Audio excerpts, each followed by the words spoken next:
Welcome to Interchange, a conversation about music and liturgy and all the in-between spaces on the journey.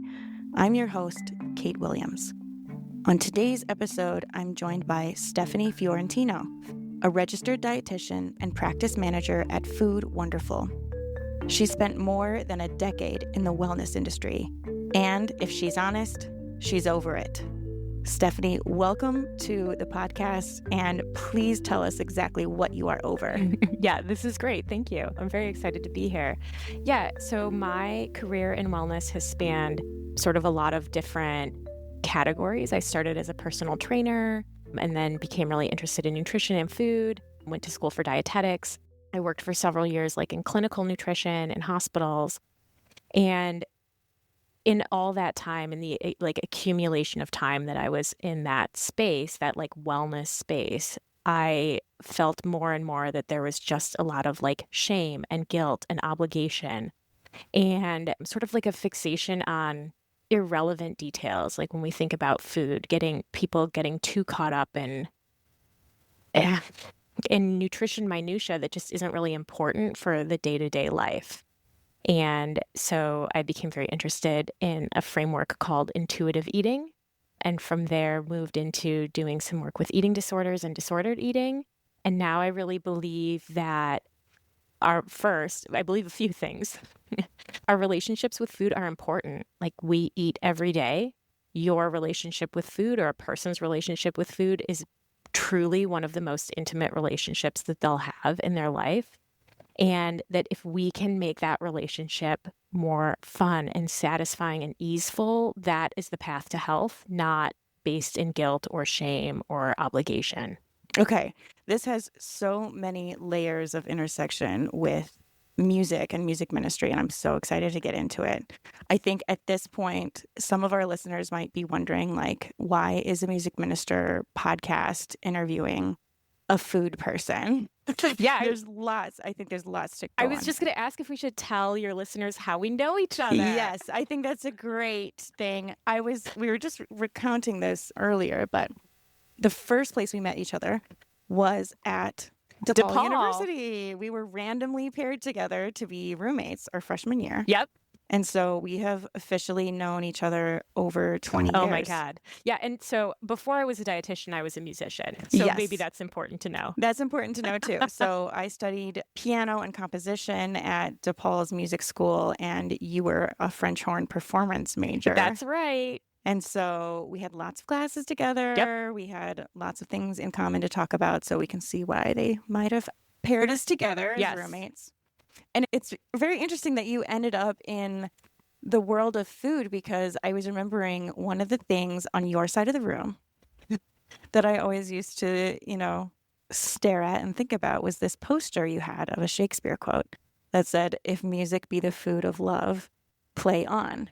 And so I think probably for you, in some ways obvious and some I don't know about yet, this joint relationship and intersection of music and food has been a part of your life for a long time. Yes, I love that quote. I think it probably means more to me now because it has all my favorite things. Yeah. Music and food and playing and playfulness. I will say though, when we were at DePaul, I was very disordered in my eating, and my relationship with food was not good. Maybe you know this or maybe you don't. Ooh, maybe I'm going to tell you something new. Oh, reveal. So early on, our freshman year, we'd gone to someone else's dorm room. I can't remember where. And they had those Quaker chewy oatmeal bars, granola bars. And everyone was eating them, they were here, we have some granola bars. And everyone was oh yeah, I'll have a granola bar. And I was oh, I can't eat that. I can't eat that granola bar. Yeah, well, Kate's giving me a look of why? Why? I could tell you all the reasons in my disordered mind. I thought it had too much sugar. I thought it was too many calories. I thought, at that time, I really, in my mind, was always doing calorie math. And I didn't have room for those calories. And I sort of looked around the room and I was if I don't eat this, people are going to think that's weird. So I need to figure out a way this is awful, to keep restricting food, but do it a little more secretively so that people don't notice. I had no idea. I had no idea any part of that. Yeah. I knew that freshman year of college, there was so much newness and like figuring out how to be in the world, that it doesn't surprise me that I wasn't attuned to a particular thing about you. But what I did know about you is that you were like super outgoing and friendly, and you were the one who insisted that we like go around to all the rooms on our floor and like Yep. knock on the door and say, "Hi, Stephanie, and I'm Kate, and who are you?" And like try to make friends. And I was just like horrified because I was so shy and scared of everything, but I would follow you around like a little puppy dog. So in my memory, we were in it together.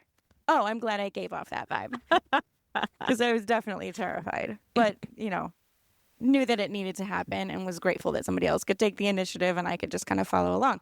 But you, in your stature, since this is a podcast, you are a short person and you're like what a lot of people would describe as a tiny person. And I object to both of those. Okay, well, sorry. This is my 19-year-old self. Actually, I was still 18 then, right? Yeah, my 18-year-old self describing, okay, here's this cute little roommate that I have who just has tons of energy. She's like a lot in a small package. And so that's how we met everybody on our floor. But I had no idea you were having like all these intrusive thoughts about food. Even oh, absolutely. And I don't think there were times probably in college where I was like, maybe this is like a little bit like an eating disorder. But I don't think I thought it was an issue.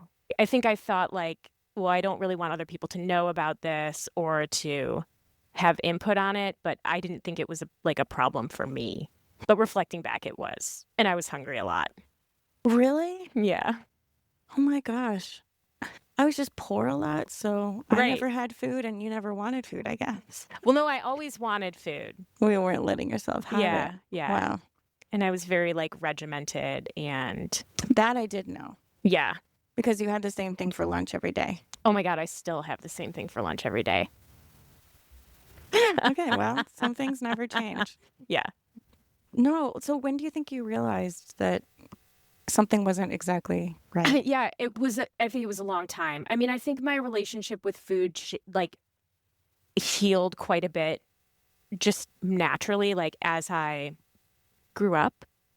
But being in school for dietetics, there's a lot of disordered eating, and a lot of that's just like reaffirmed, among your peers and even among the professors. And sometimes there's not a lot of attention paid to potential like disordered eating among the class. So, I think for many years I had maybe like a more stable relationship with food, but still there was a lot of stress around it. So maybe I would say I was like eating more adequately, better nourished, more consistent in my nutrition, but always sort of like the bare minimum.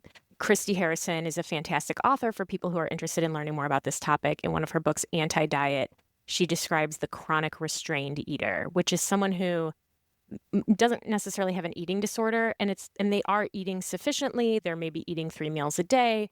They might even, they might allow themselves to have dessert or pizza or things like that, but everything that they're eating is restrained. So if they're going to have dessert, they're only going to have dessert once a week or whatever sort of like rule that they've come up with that feels safe. Or if they're going to have pizza, they have to have pizza with a salad. They can't just have pizza on its own. Maybe pizza with a salad is what you really want. There's nothing wrong with that. But if it's feeling like a imposed restriction or like I can't just go eat pizza with my friends and relax. It has to be 2 little squares and I have to have a salad and I can't have dessert after. That falls into the category of that more restrained eating. So I honestly I don't think I really realized that my relationship with food needed some reflection until I read Intuitive Eating, the book Intuitive Eating, because I was really interested in doing more meaningful nutrition counseling. So something outside of like a clinical setting, something that was a little bit more long form and addressed behaviors around food, not just what a person was eating, but why they were eating it. So okay, I want to learn more about nutrition counseling. So I read Intuitive Eating, and I remember reading that book and thinking, oh, okay, I need to read that book too. Yeah. I highly recommend. I will say a little plug for Intuitive Eating, the book and the workbook. I think a lot of people are talking about intuitive eating, lowercase I, lowercase e, and don't know that there is actually a capital I, capital E intuitive eating framework. And so we get a lot of information on social media, or we might be exposed to this sort of like soft intuitive eating idea, but there is actually structure, there is actually a framework, there are books and workbooks. And so if you're seeing a lot of intuitive eating content, or you're hearing about intuitive eating, but you're like, I don't really get what it is, like, there's a book. Go get the book. It's a really good book. Yeah. And it will answer a lot of your questions. Okay, I actually do want to get that. And it actually reminds me of, on the way over here, I was coming from a meeting, and as I left the meeting, of course I had snacks out, and I grabbed a cookie, and in my head I noticed that I instinctively thought, well, I'm going to see a dietitian. I shouldn't tell her I just had this cookie. Even though I know you, and I know that having said things like this in front of you before, and having heard you talk about your work and, other issues that might come up with clients, I know that you would never say, don't have never a cookie in the middle of the day. And yet still I had that instinct to be like, I better not tell her I'm doing this thing. Like, it's naughty. Yeah. Oh my gosh. Oh, that makes me so sad for you, because it was just a cookie. And like, why would it be naughty? It was delicious. Can I ask you some questions? Please. Did you have lunch today? Did I have lunch today? Oh no. Did I not have lunch today? I don't think I had lunch. Yeah. So were you hungry? I think I was hungry. Yeah. And can you tell me, like, what was good about the cookie? Or maybe there were things you didn't like about the cookie. You can tell me that too. Well, I don't want to shame the Archdiocese, but it was a little bit stale. Yeah. So was it like maybe like a store-bought cookie that wasn't? Okay. So it wasn't the best cookie you've ever had. But it had chocolate chips in it. Okay. Which I loved. Okay. And it was easy, and I was on the go, and so that's what I did. Your audience can't see, but I'm like clapping. She's clapping. Because when we think about food, we really need to think about like all the ways that it serves us. And I think for folks who are busy, or single parents, or, people working multiple jobs, like sometimes easy, cheap, convenient, like those are the things we need. And I hear a lot of sort of like disparaging of convenience foods. And like, yes, of course, like as much as possible, if we can eat foods that are fresh and freshly made, of course we want those things. And processed foods get the job done. And if you're hungry and you need to eat and you don't have a lot of time, I'd so much rather you reach for a cookie or reach for a frozen meal, or like, I don't care, like just eat something. It's going to be better than not eating. Okay, this is fascinating, because I'm reading it through the lens of, this is one of the things that I think food and music have a little crosshairs at. These are things that we're putting in our body, especially if we're thinking about singing. And it's obviously food goes in your body, but music goes in your body. It uses your body, vibrate to hear sound or to produce sound. And so it is something that is an embodied activity, just like food. And I feel like we should highlight the part where you said, what is going to get the job done? Like, what is going to serve us, and what are the ways that this will serve us? Yeah. In this moment. Yeah. Yes. Not just singing is embodied. Like when I played my French horn, it vibrated quite a bit. Yes. Yeah, that's right. Yeah. For the record. Yeah. And I think my memory of being a musician was a lot of perfectionism. I think that's the primary reason I'm not a musician anymore, because I couldn't meet this ridiculous standard that I had set for myself. And what would end up happening for me was like, I would have a couple months or where I was very successful, or like win a couple auditions and feel really good. But then I would just be so burnt out from the pace that I was pushing myself that I would just kind of flop. And I think that happens for folks with food all the time. And we can call that many things, but like we could call it like a diet and then backlash cycle, or a restrict and backlash cycle, or just the idea, sort of the sense of like, well, there's no way that I can really eat as well as I want to be eating. So F it, I'm just going to have this, whatever else. And I think when we let ourselves be human and like, okay, yeah, like I like fruits and vegetables, and then sometimes I eat a cookie on my way between meetings. Or like, yeah, I like to practice my instrument and it's really important to me, and then some days I don't, and it's fine. Yeah. I'm thinking about, being in a church setting and how many people don't sing. And if you ask them why they don't sing, they say, well, because I'm terrible at it and carry tune.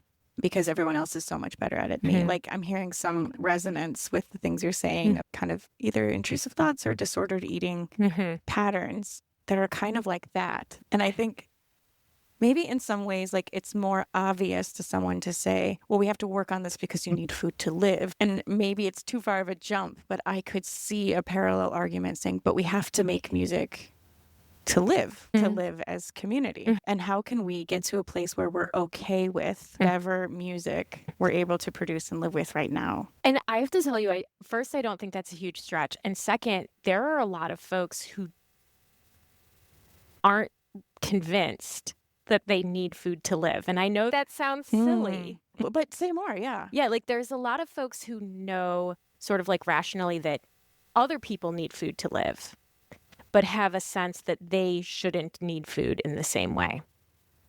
Like, I think a metaphor for this is like a lot of us understand that our colleagues need PTO. So one of our colleagues goes on, we're like, good for them. You went on vacation. Good for you. But like, I shouldn't go on vacation. Oh, no. Now I feel attacked. So it's a denial of our own self needs, right? So like, I shouldn't need to eat right now. Or like, if I can't, like the food I should have for lunch is X, Y, and Z. And if I can't get that, then I shouldn't need something else. You know, I should just be able to like get through the day, like muscle through. I'm thinking more about how that translates to the world of. Well, it's like if I can't do it right, then I'm not going to do it. Right. If I can't do it right, I'm not a good, I can't sing. I'm not going to sing. Yeah. And about like expectations. Yeah. And kind of mean expectations on ourselves. Yeah. Oh, man. I actually think we need a book about this because there's all kinds of little capillaries that these conversations could go down. And like, I mean, for me, singing and music are very joyful and fun and playful. Yeah. And like, oh my gosh, we really need that. So like saying like, well, I mean, if someone doesn't want to sing, okay, you know, that's fine. But like, if you want to sing, just sing. Yeah. Yeah. Well, and so far we've talked about it purely from like an individualistic lens. But when we talk about our church communities, we're talking about it from a communal or like a corporate level. Here are the expectations about eating or music making, and how, you know, I would like to think that a lot of these expectations that come from a good place. Like, these are guidelines because the wisdom of the group has learned that this will be good for you. This will be nutritious for you. It'll need or satiate a hunger that you have. And I'm curious to talk more with you about patterned communal eating and singing. So, like, for instance, especially in the Catholic world, which I am often in, Lent is a time of fasting. And we have lots of like theological reasons, scriptural reasons, spiritual reasons why we do that practice. And also it can get out of hand. Yeah, totally. But also, you know, on the other extreme of things, we talk about heaven as this abundant banquet of just abundance of everything you could ever imagine. We constantly talk about it as a banquet. When we go to church, we literally consume things, bread and wine or body and blood. So like food is a part of it, as just music is a part of ritual gathering. And there's a reason for that is good, and also one that can be kind of taken out of proportion or used against someone in a particular way. So we'll see if we're like sort of on the same page with this. I think as humans, we are really quite capable of metering our own pleasure. So culturally, I believe there's an idea that like, if you just let yourself eat what you want, you'll just eat cookies all day. If you let yourself rest when you're tired, you will just sleep all day and you won't ever get up and do anything. You'll be lazy. You'll be lazy. If you let yourself have fun when you want to have fun, you won't ever be productive. You won't ever go back to work. And my view of humanity just isn't that. I might be wrong. But I really believe that we are capable of a wholesome discipline that allows us to say, I love cookies. Cookies are great. Cookies are not dinner. It's not going to feel good if my dinner is cookies. Rest is great. I'm not going to feel good if I lay in bed all day. Or maybe one day that might feel good, but like it's not going to feel good if I do that all the time. Play and fun. Oh my gosh, great. And sometimes work feels really good too. I don't know if we only ever are playing and having fun and being joyful, if maybe that starts to feel like, okay, well, like I'm ready to do something else now. So I wonder if I'm getting at what you're getting at. Is your concern that, if we don't have some sort of boundaries around our communal actions, that we'll get out of control? And I think in religious circles, it becomes a way that we then like persecute one another. Yes. Like if you're not following the rules. Yes. Yeah. I'm thinking of I keep thinking of like Lenten practices of restricting or limiting, or if, people talk about giving something up for Lent, it's usually food. But also sometimes, and there's some instructions that say during Lent or during penitential liturgies, you shouldn't have like a big orchestration. You shouldn't have a lot of instrumentation. It should be really pulled back and sparse. And a lot of people really interpret that very literally. And I think that can be then a little bit culturally insensitive if a pulled back expression of worship doesn't resonate with what feels right. Right. So if the communal sort of thinking is that there is a benefit once a year in having a time that's more reflective, more meditative, also aligns with spring. So I feel like seasonally that even makes sense. Awesome. And like if that resonates with someone, awesome. But if it doesn't resonate with you, does God really care if your reflective season is Lent or if it is some other season of the year? Does he take it personally? Yeah. Or even if your reflectiveness can be accompanied by heavily orchestrated music, right, loud bells, or I get the gist or the hope of what would happen in that way. So I understand the intent or the hope behind having those kinds of guidelines about stripping apart instrumentation or doing less in terms of like how ornate you might envision liturgy. And also, I understand that has been weaponized against cultures for whom a highly ornate liturgy might, musical style might indeed be very penitent and reflective too. There's a westernized expectation in this case. Yes, I think that aligns very closely with food. I mean, it's nice to have some guidelines around food and eating, and we have in the United States, certainly our view of what is quote unquote healthy is a very Western idea. It does not take into account cultural or indigenous foods, and it's just not appropriate for everyone. It's not helpful for everyone. And so, yes, like community guidelines can have their use, but being able to say, I'm allowed to deviate from this, or I'm allowed to take what is useful from this and leave. So, in talking about Pentecostal music, like I'm allowed to take this spirit or the energy or the meaning of this and turn it into something that works for me. I'm allowed to take these guidelines around food and turn it into something that works for me and leave what doesn't work. I'm curious what you would say too about the other extreme, when we have lots of imagery spiritually and scripturally about an abundant banquet as a description of heaven, and how a couple of things, how you were talking earlier about some, disordered thinking about like some people might find abundant tables to be really overwhelming and might therefore feel excluded from that. Yeah. I hope by the time we get to heaven, we can have some, in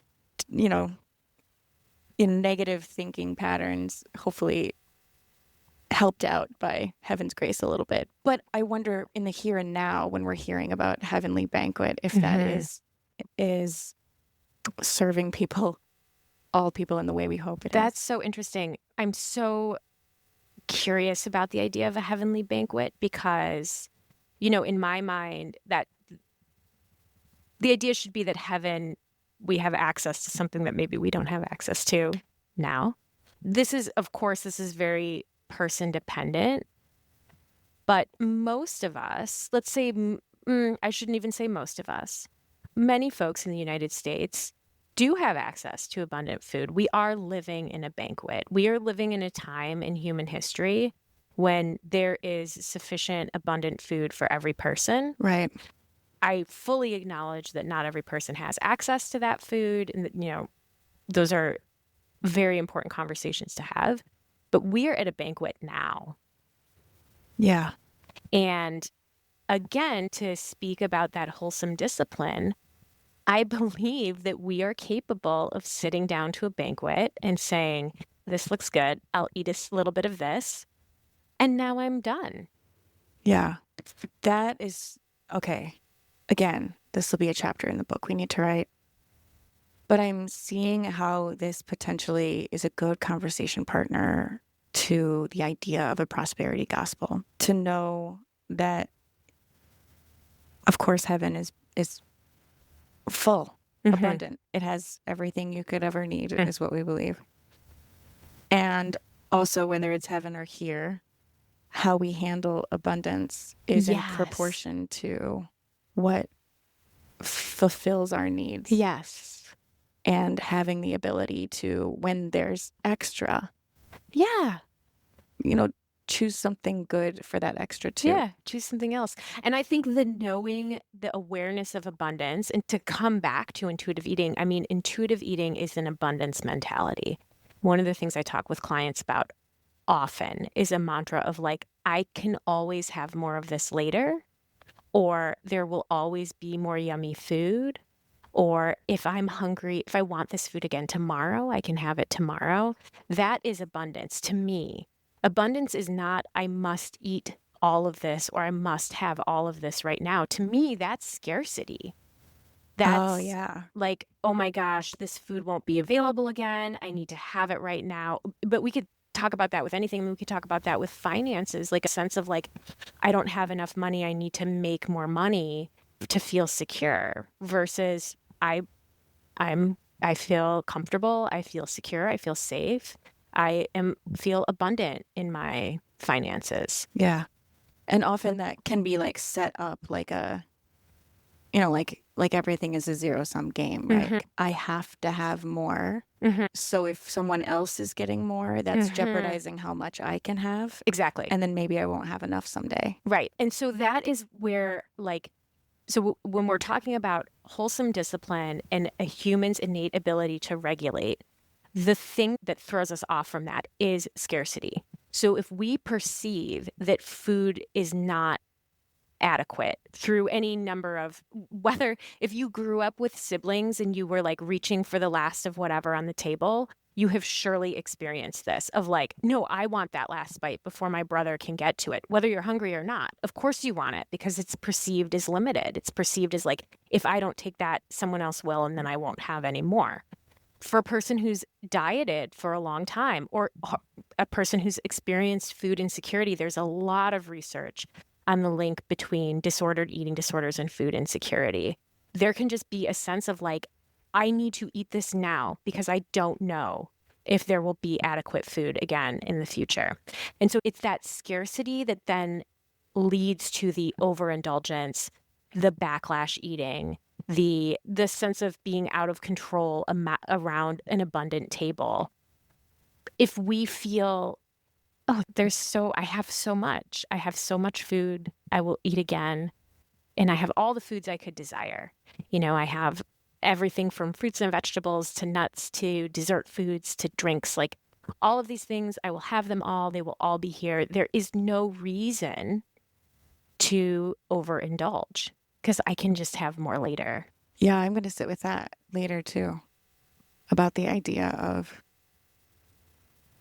that like what I imagine the difference between like the chronos and kairos, like the idea of being in God's time means all times happen at once. And I wonder what kind of relief that will feel like. Well, I don't know what you just said. Oh, chronos time, meaning like, according to a clock. Like, Okay. we're on measured time. And kairos time just being, this is God's time. And it's like infinite time. Infinite time and all times at once. God can see all things at the same time. And not having that influence of time be a part of our decision making. Yeah.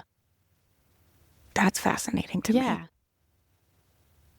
I'm also curious about what you might have to say about the centrality of, like, one of the things I learned in grad school was about the importance of Jesus's table ministry. He was always eating with people and often deliberately choosing to eat with people who he should not have been eating with.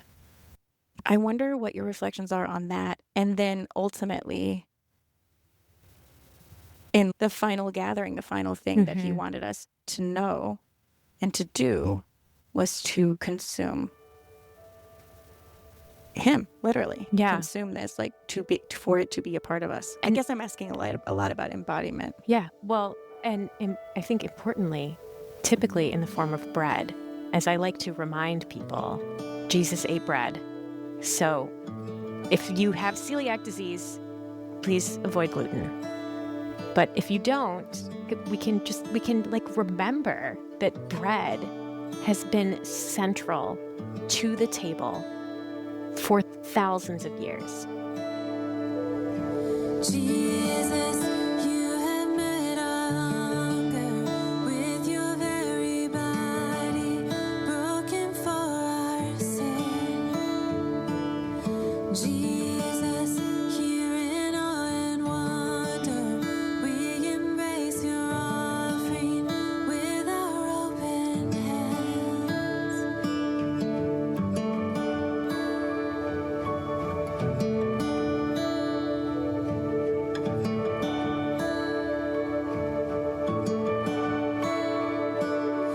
Jesus, you have met our thirsting with the blood you shed to cleanse us of our shame. Jesus, fill us with your mercy. We receive forgiveness by the cup we take.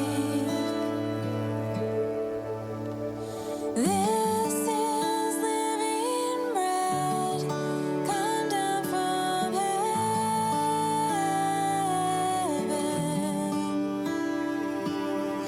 You are living bread, come down from heaven.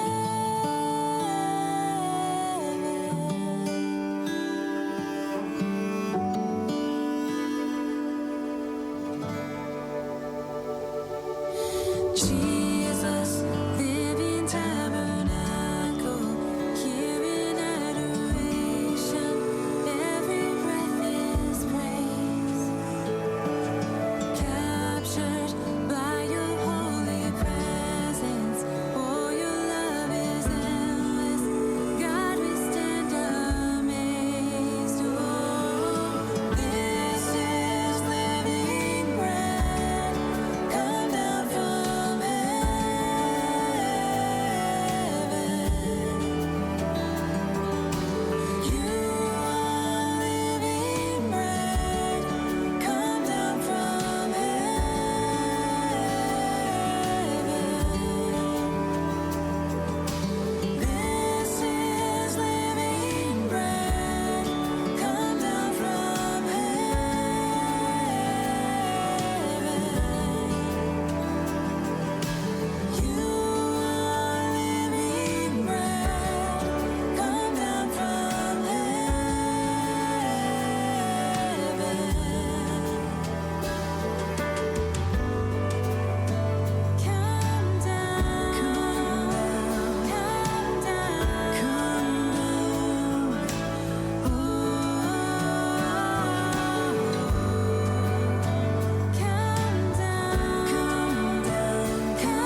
And in our current culture around food, and we can remember, to your point, that meals have been critically important opportunities for social connection and meaning and even like human development. Like that happens around a table with food. And in the culture that we are in now, in like a diet culture, all of that is looked down upon, like, oh, like we need to be careful about what we're eating socially, or like maybe you just shouldn't go out to eat with your friends because you're going to overeat or you're going to eat something quote unquote bad. And I just think like, oh my goodness, we have lost the thread of what food is. I mean, food is nourishment in it's such a tangible way. And yeah, I feel sad that our current culture's view of the table has veered so far. Yeah. It's like literally become a meme of like Oprah screaming, I love bread. Right. And right. That being like a pejorative. Right. Like an insult. Yeah. To say I love bread. And I just, gosh, I mean, really, I feel very strongly about bread. Me too. I mean, but like, it is central to the meal.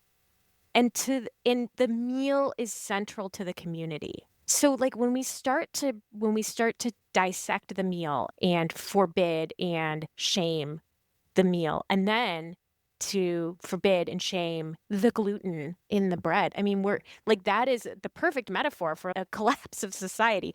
Maybe I've gone too far, but we're picking apart these very human needs and desires. Why do we do that?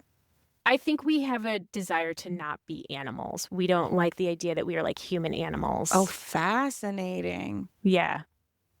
I hope everyone can hear. Your dogs are like, y'all are animals. Yeah. My dogs have opinions about that. They say, nope, we're all on the same plane. Yeah. So I think that there's a desire to like, why is there a desire to not be animal? I mean, I get what you're saying, and I just want to keep digging in. I think to somehow like elevate ourselves above our mammalian needs. Wow. And I mean, there is something appealing in that, right? If you think that like, I don't need to sleep, I can just power through. I don't need rest. I don't need to eat. I can just skip this meal and like power through my day. I don't need to go to the bathroom. I can hold it. Maybe not forever, but Mm-hmm. that feels powerful. There's a sense of control.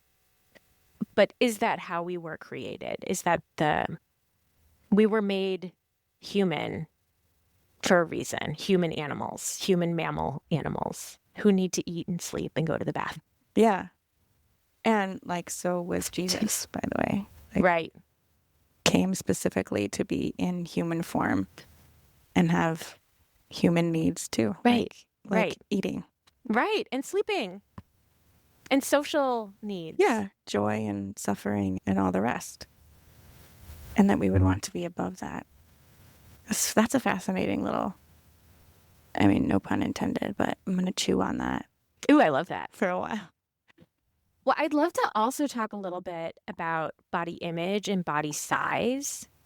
Yes, please do, because that was one of my other things. I was thinking about ways that humans are represented in religious art and architecture in particular. Like, we've all seen a super malnourished Jesus on a cross, half naked. Right. Okay, but yes, right. He's malnourished. That's not like, those shouldn't be like hashtag goals. Right. That's mal meaning bad. Right. Poorly. Right. Those are signs and symptoms of chronic severe malnutrition. We could make a diagnosis and put it in his chart. Making a medical chart for Jesus Christ. I love it. Yeah, I think to sort of touch back on like, we were made in God's own image and he created diverse human bodies. And the idea that there's one way to have a body, one right way, and especially the idea that thinness is the correct corporal form, right, I think is just not borne out by the reality of human diversity. Like, humans come in all different shapes and sizes. And if God didn't want that, he wouldn't have done that. Right. And it's not just humans, by the way. I mean, we've said, I have my dogs sitting next to us, and they're very different sized. Yeah. Yeah. And like, they're the same species of animal. Some dogs are really tall and thin, and some dogs are bulky and short and stout, and humans come in all different forms.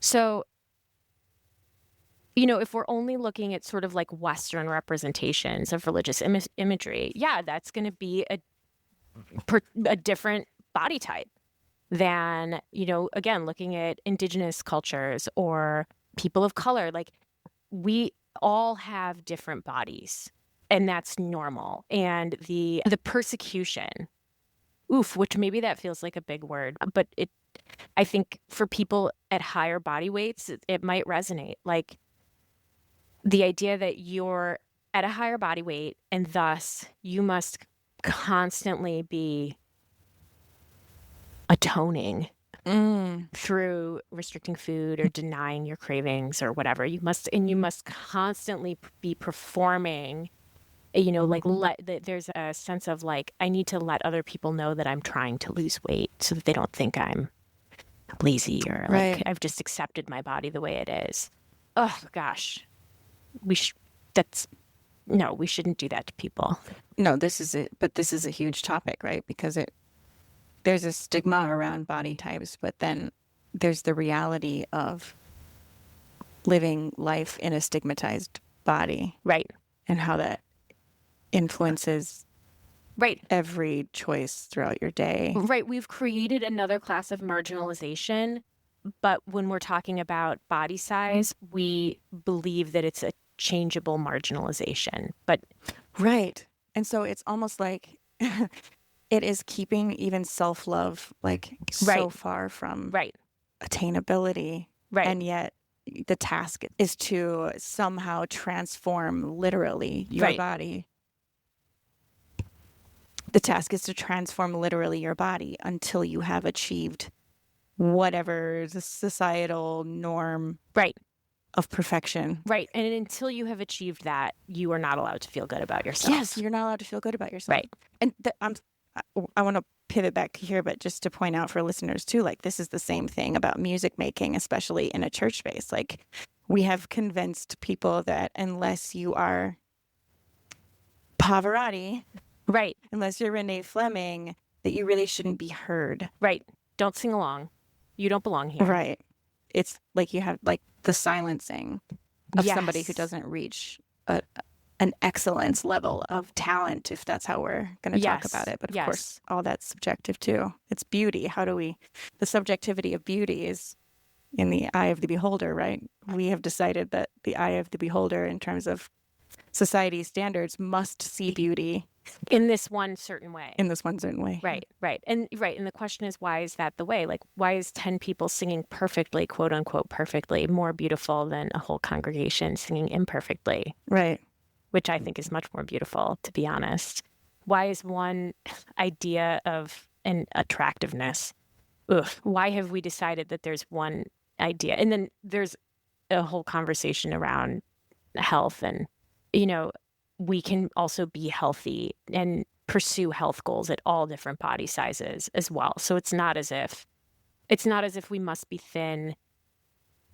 Or, I think a lot of people will say, well, it's not an aesthetic thing, or it's not like a shallow or vanity thing. It's you have to be healthy, right? Yeah. But there's a lot of research that suggests that's not accurate, and also that it just isn't a changeable thing about our bodies. I mean, we may be able to lose some amount of weight, some small amount of weight sustainably, but for most folks, weight loss is not going to be achievable or sustainable, and ultimately will only result in increased weight gain and more health complications down the road. So, including like mental health complications. Oh my gosh. Yeah. Yes, absolutely. And so if we really take a non-biased look, and there's a lot of bias around weight and medicine in general, but if we really take a very non-biased look at what the research shows, we can see that it is perfectly healthy to have a body at a bigger size. It's not, you don't owe God, weight loss to to prove that you are respecting your embodied gift. Yeah. It is interesting, like all of those messages, like subliminal messages that I'm thinking about people receive even in a sacred space. Right. Because of the malnourished Jesus on the cross often.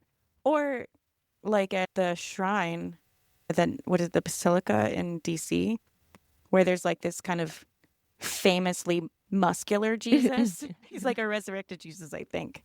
But he's like kind of he's like flexing. Yeah. And you can see these massive biceps. Right. And so like having that imagery associated with divinity. Right. Having thinness associated with divinity, because it's not just Jesus, it's also like the apostles and all the saints are. I can't think of one aside from a fully pregnant Mary. Right.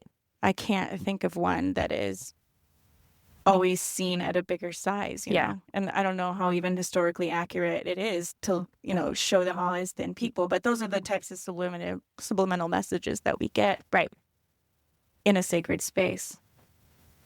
Right. And remember that just like media today is not representative of the population. I mean, you can turn on a reality TV show and see, 30 bodies that don't look like any people that you know in real life. Why would we assume that media from hundreds or thousands of years ago is any different? Well, that's fascinating. I just got out of this meeting at the Archdiocese where it was about liturgy within the Diocese of Chicago. And the first point that I tried to make was that, like, liturgy should never tell a lie. Yeah. And the more you start to take it apart, it's not that, like, these are, like, malicious, intentional lies. Right. But it's one of those, like, when you know better, you do better things. Yes, absolutely. Yes, absolutely. Like, how could we imagine reshaping those symbols that are present within our sacred spaces that are more affirming of that diversity of body size, of the idea of abundance and self-management? What was the word you say? Wholesome discipline. Wholesome discipline. Symbols are important to us. And it's really challenging. And it doesn't mean that I would at all assume that we should throw out the symbols that we have, but we should just handle them carefully, right? Right. And maybe include more things. Right. That might increase our understanding of what a symbol is. And it perhaps as an outsider looking in, for someone looking at this symbolism to say, like, okay, what's the meaning? Very much like we were talking about the Pentecostal guidelines. Okay, like, what's the meaning here? Like, what am I meant to get from this symbol? And then also, like, how does it not serve me? Or how is it maybe not representative of my own world? And so if we're an outsider looking at this symbolism, being able to say, like, okay, like, that is moving to me, and there were probably more varied and diverse folks at that, at that table. At that table. Yeah, perfect. Well, it's one of the things people always, love to theologize about is the fact that Judas was there at the Last Supper too, also received, even though Jesus already knew what Judas would do, and yet was not excluded, was not treated any differently at the table. And that's not to, like, justify anybody's planned bad behaviors, but it's just expanding the thought about what inclusion means, and kind of leads me to my next question for you, which is, before and often on this podcast, we've talked about accessibility to the sacraments, to music. I'm wondering, just what you might have to offer along that framework, and how you see, like, healthy eating, or I forgot it already again. Wholesome discipline. What are the avenues towards accessibility for wholesome discipline, learning, and perspective for more people? Yeah. I mean, so first and foremost is food adequacy. And that can look like programs like food stamps, although or SNAP, there's problems with those programs. But really recognizing as a society that, like, feeding humans is critically important for their development and well-being. And as a culture and a society, if we could all get on board and decide that it's unacceptable to have, like, hungry kids, for example, we can't have hungry kids. So I mean, we can think of accessibility in that way, but we can also think about accessibility in terms of like a self-imposed diet or food restriction. No, we shouldn't be doing that. Like people need to eat. Even people at higher body weights need to eat, and they need to eat a few times a day, and they need to eat good-sized meals that fill them up and are nourishing. That's access to me. One thing that we like have circled around, but I don't know if we've actually used the word, but it certainly is present in religious circles as well as food circles, is the idea of shame and the impact of shame Yeah. on, I don't know, a healthy engagement with either topic. I mean, really, like there are a number of studies that show that people who are shamed for their body size. Thanks, Lil. There are a number of studies that show that people who are shamed for their body size are more likely to binge eat, like immediately after the shameful experience, and then, you know, continuing for a couple days or weeks following that. There is no place for shame. Like, oh, actually, we in our office we have this little quote board, and so I'll put little quotes up every week. I'll change it. And my quote last week was, "Shame doesn't get a seat at the table." Oh, I like that one. That makes a lot of sense. Yeah, there's no room. There's no room for shame in food. My relationship with Catholicism is maybe complicated. I don't know, maybe it's not that complicated, but I don't think there's a place for shame in my church either. I think Jesus said that we are forgiven. And so much of a Catholic Mass is asking for mercy. Who are we to then leave Mass and feel all this shame? I said, Lord, have mercy. Like he gave me mercy. So it's my duty to give that to myself as well.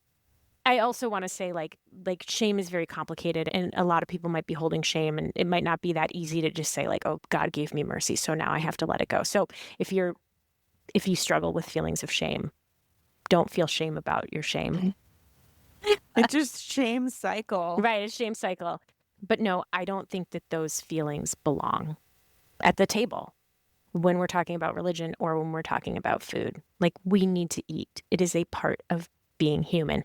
We make mistakes. It's a part of being human. We are sinners. God told us. God knows. He knows. Jesus knows we're sinners. It's a part of being human. I'm curious, like when people come to you as a dietitian and they come with a lot of shame and you tell them shame has no seat at the table, but they're still coming to you with shame. Like, what kind of tips do you give them or what do you say to them when they're wrestling with it? So I would want to explore the origins of those feelings. And then especially either just with a person's dietitian or with like their dietitian and therapist together, look at if there was a lack of safety, because usually we start to experience shame. Like shame is a tool to keep us safe. So humans are social creatures. If we need our social structures to survive. And so if we feel that we have done something to separate ourselves from the group, that's where shame comes in. And shame is meant to say, the purpose of shame is to say like, I messed this up and I'm going to lose my social connection. If I lose my social connection, I lose my safety. So I need to make a change so that I can get back to safety.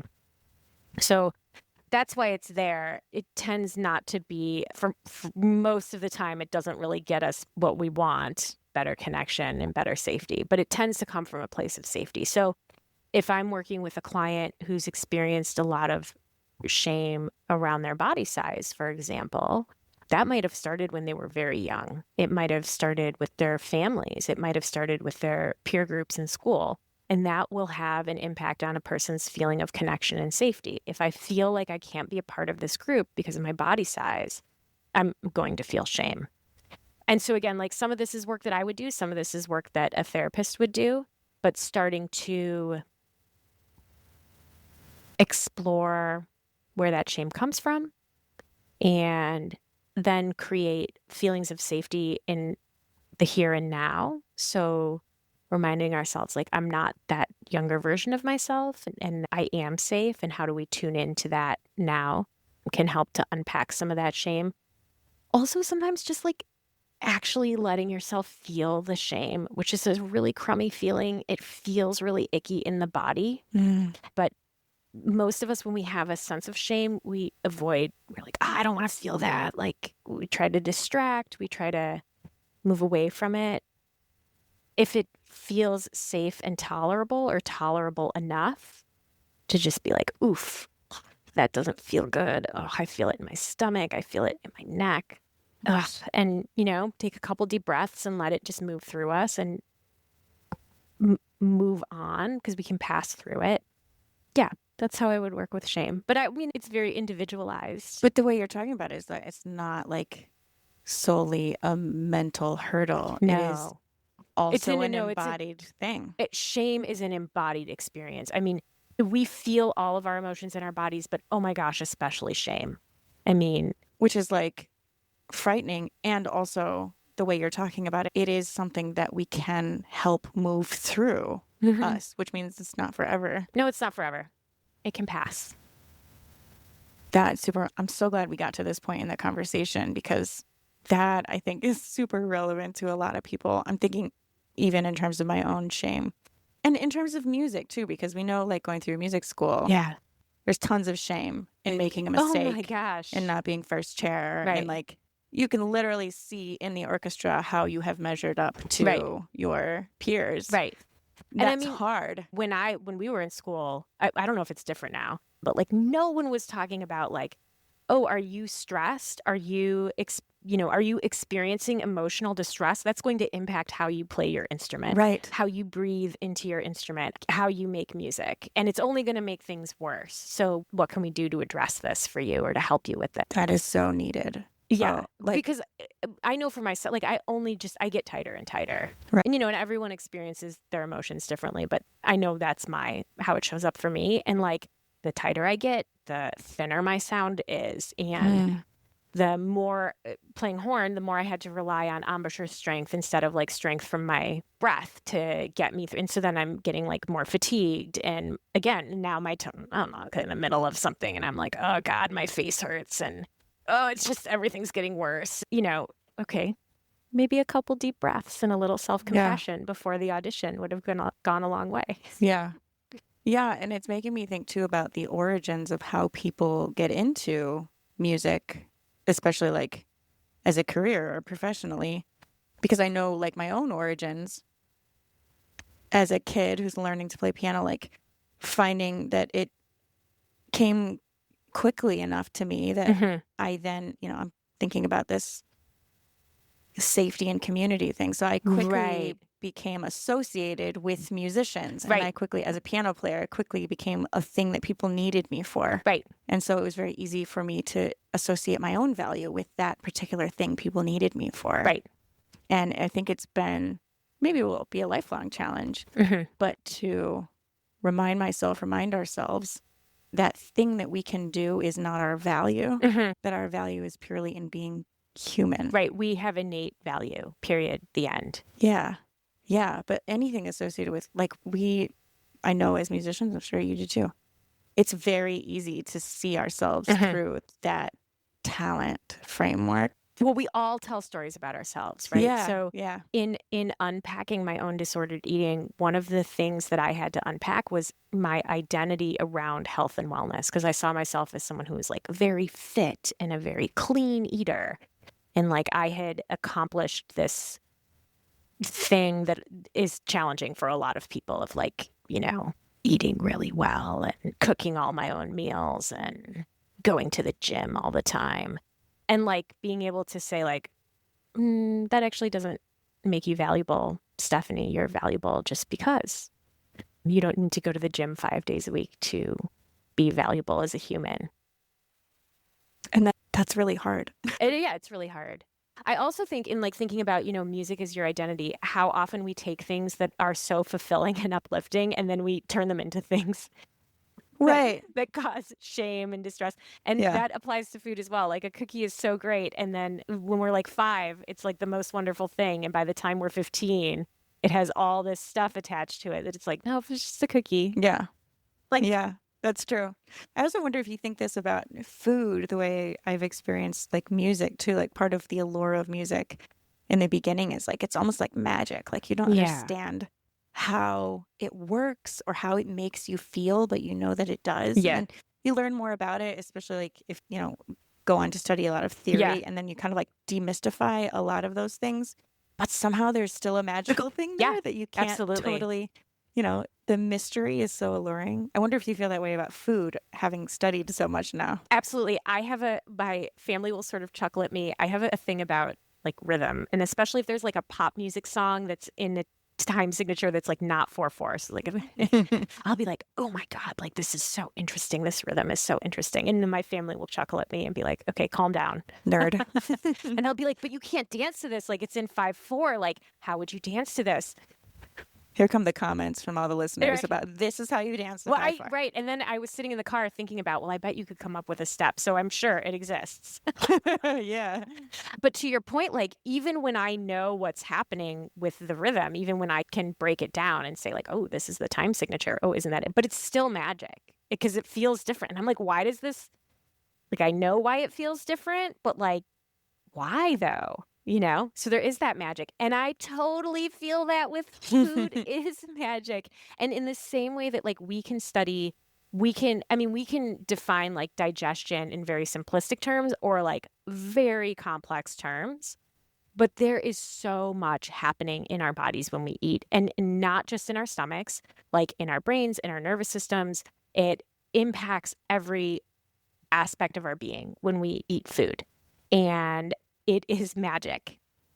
And it's so sad to me that we have forgotten that we've turned food into something totally other than that. And that even then there's a feeling of like, well, if you think food is magic, that's like a problem. Like you must be, you're like too into food somehow. No, food is magic. It is lovely and beautiful. It can regulate our nervous systems. It can bring us up when we're down. It can bring us down when we're up. Yeah.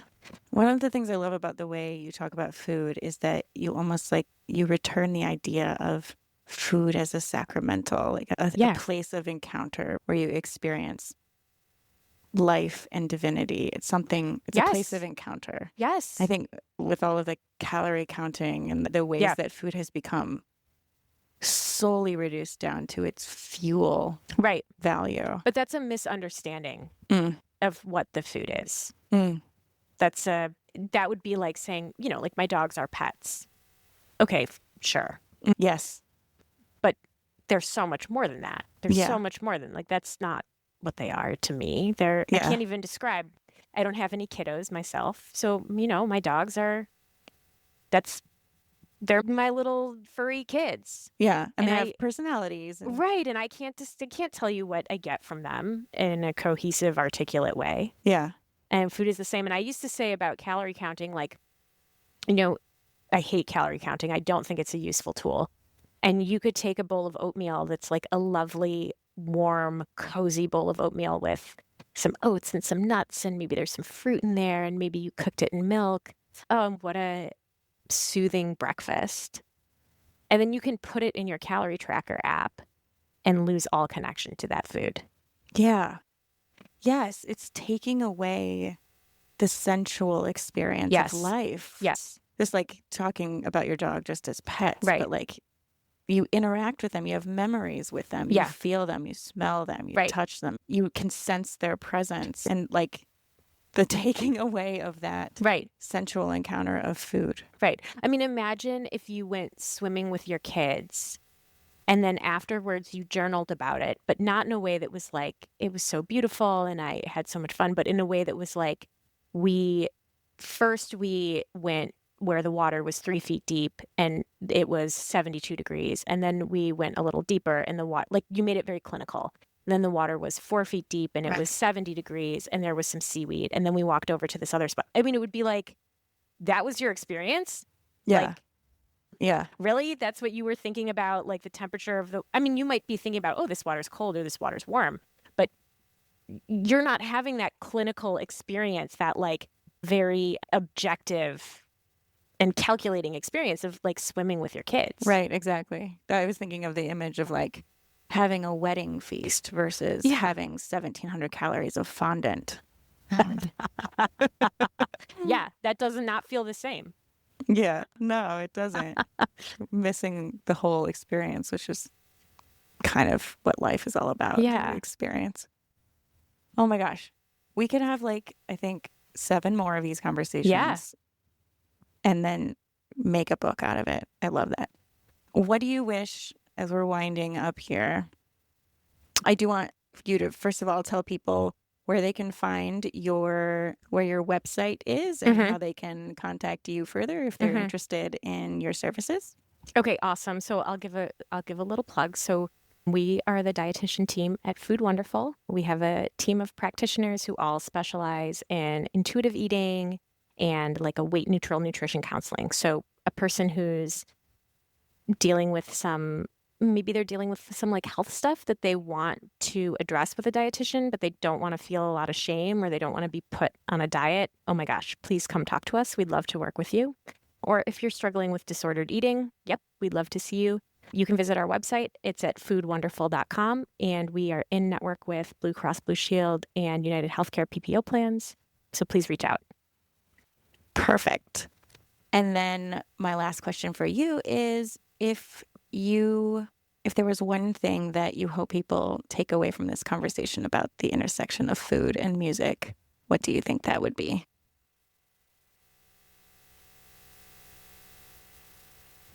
We only have this one precious life. Please just find joy in please sing, please eat the cookie. Please don't deny yourself those small pleasures because of something someone told you. Yeah, I think that's good. Well, let's pray, and then we will say goodbye to our listeners. In my tradition, I begin in the name of the Father, and the Son, and the Holy Spirit. Amen. God of all good things, God of singing, God of the cookies, and the vegetables, and the cake, and all things that fill our spirit and fill our bellies. God of all human experiences and all human realities who created us in every shape and size and color. You are so good, God, and you have created nothing that is too far from your reach, too far from your love. In fact, you have created everything in your goodness, in your beautiful, diverse tapestry of image and likeness of yourself. Thank you for the gift of one another. Thank you for showing us how to enjoy this sweet, tangible experience of you in fullness, life, and divinity in the here and now, a foretaste of that heavenly banquet yet to come. Thank you for that gift. May we always be mindful that we belong to you. All our thoughts, all our needs, our longings, and may we entrust them into your care and experience that joy of the cookie, of the song on this side of heaven too. We ask all this through our brother, Jesus. Amen. Amen. So there you have it again. Another episode of Interchange, a podcast brought to you by GIA Publications. You can send your wonderments to us at GIA and give us a follow so you're always part of the conversation.